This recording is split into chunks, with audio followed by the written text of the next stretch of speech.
Salut à tous, j'espère que vous allez bien. On se retrouve pour le deuxième épisode de Kingdomology, qui parlera de l'arc de la campagne de Keiyu, qui commence au scan 48 et finit au scan 73, soit de la moitié du tome 5 jusqu'à la fin du tome 7.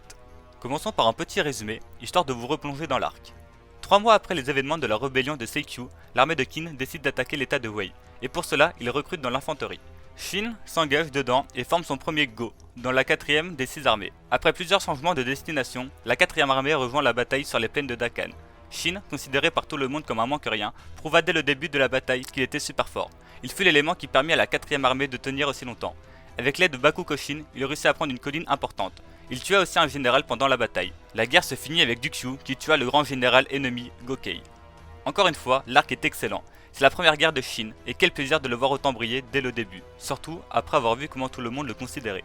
D'ailleurs, ce que j'ai bien aimé, c'est que toute l'infanterie de la 4ème armée a directement changé d'avis sur Shin après l'avoir vu se battre, et n'ont pas continué à faire les arrogants. Parlons de tous les exploits de Shin durant l'arc. Dès le début, il perce les lignes de défense ennemies, et grâce à lui, Qin prennent l'avantage. On vit par la même occasion le leadership de Shin avec sa capacité de donner des ordres et de motiver ses troupes.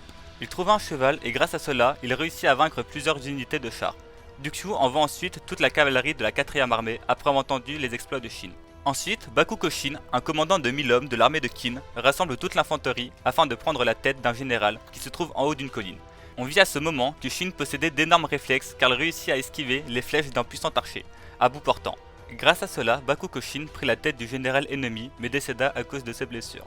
Plus tard dans la bataille, il réussit l'exploit de tuer le général Maki alors que c'était sa première campagne, et grâce à tous ses exploits, il fut promu directement au rang de commandant de 100 hommes. Durant cet arc, on apprend beaucoup de choses sur la guerre, notamment les Go, un système dans lequel 4 hommes et un chef d'escouade voyagent, couchent et combattent ensemble, partageant souvent le même sort. La qualité des membres d'un Go est cruciale pour sa survie et son succès sur le champ de bataille. Shin forma son Go avec Bie, Bitu, Takukei en chef d'escouade et Kyukei. Parlons un peu de cette dernière. Présentée comme un garçon pendant tout l'arc, on se rend compte qu'elle n'est pas comme les autres. Elle a une très haute intelligence, comme on peut s'en rendre compte lorsqu'elle a l'idée d'empiler les cadavres pour se protéger contre les chars de Wei. Et on peut aussi voir son talent monstrueux au combat, surtout grâce à une technique particulière où elle est très forte pendant un moment, puis a besoin de reprendre son souffle. Les gens autour d'elle se demandent même si elle est vraiment humaine au vu de comment elle combat. On apprend aussi qu'elle ne peut pas mourir car elle a un objectif à accomplir. Ce que j'ai beaucoup aimé aussi durant cet arc, ce sont toutes les explications des plans de bataille et de pourquoi l'armée de Qin va attaquer telle ville. Certains trouveront qu'autant d'informations peuvent être indigestes, mais elles sont très importantes au manga. Au début, ils sont en route pour attaquer le château de Keiyu, mais doivent d'abord passer par le château de Gan, qui se fait finalement reprendre par Gokei, le grand général ennemi.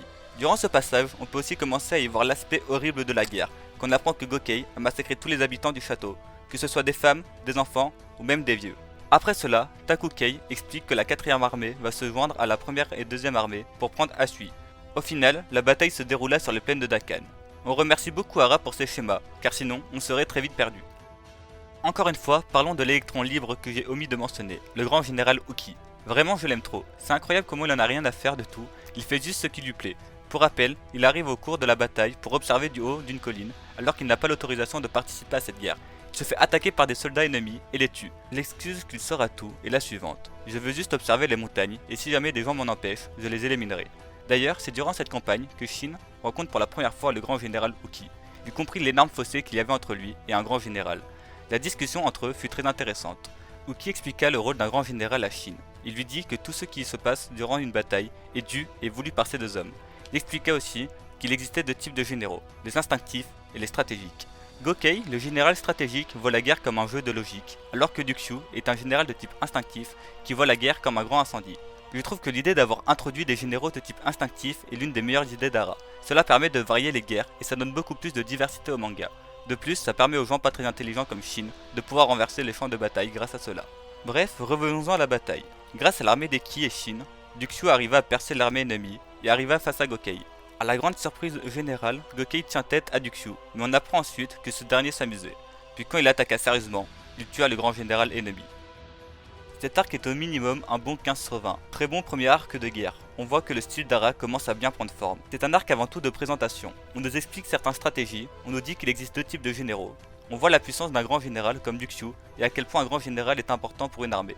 On voit aussi la puissance et la grinta phénoménale que Uki inspire à ses ennemis, comme on peut le voir après la mort de Gokei, car Ako Kisai, un grand général de Wei, aurait pu reprendre les troupes et continuer à se battre. Mais quand il vit Uki en face de lui, il se pissa dessus et fit demi-tour. Cet arc nous a aussi introduit le personnage incroyable qu'est Kyukai, ainsi que les prémices de l'unité Aishin. En seulement 25 scans, l'arc arrive à être très bon et bien rythmé.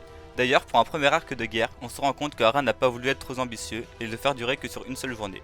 L'arc qui se finit sur Shin qui devient commandant de 100 hommes en une seule bataille, c'est magnifique de voir ça. De le revoir grandir, ça me rend vraiment trop heureux. La vidéo touche à sa fin. Le prochain Kingdomology sera dimanche prochain sur le flashback de Sei. Sur ce, j'espère que la vidéo vous aura plu, et si c'est le cas, abonnez-vous et likez.